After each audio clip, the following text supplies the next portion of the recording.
People who live in neighborhoods like this one in San Isidro, just north of the border, have been noticing a lot more activity in the night skies. Turns out it's the latest wave in drug smuggling. Along the border, there's not much distance between Tijuana and some neighborhoods in South San Diego, an area that can easily be covered by a drone like this one.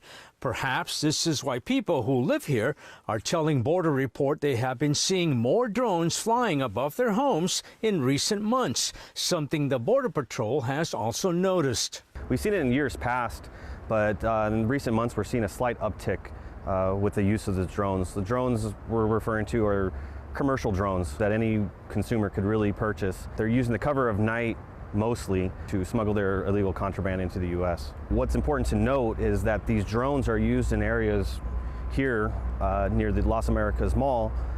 There's communities, there's schools nearby. So this should be concerning for anyone who lives in the area or cares about, border security. Just recently, this drone landed in the middle of a neighborhood. You can see how it was carrying packets of drugs. The operator of the drone could be in Mexico, could be here in the U.S. It's hard to tell. The Border Patrol has launched a campaign asking people to call in if they notice something suspicious. What you might think is innocent activity could be drug smuggling activity. Cars parked, drones flying overhead. That could very well be a drug smuggling event happening right in your neighborhood. Homeland Security investigators like Chris Davis also want to hear from you. We're up against entities that know how to leverage those type of commodities and then try to use that to exploit us.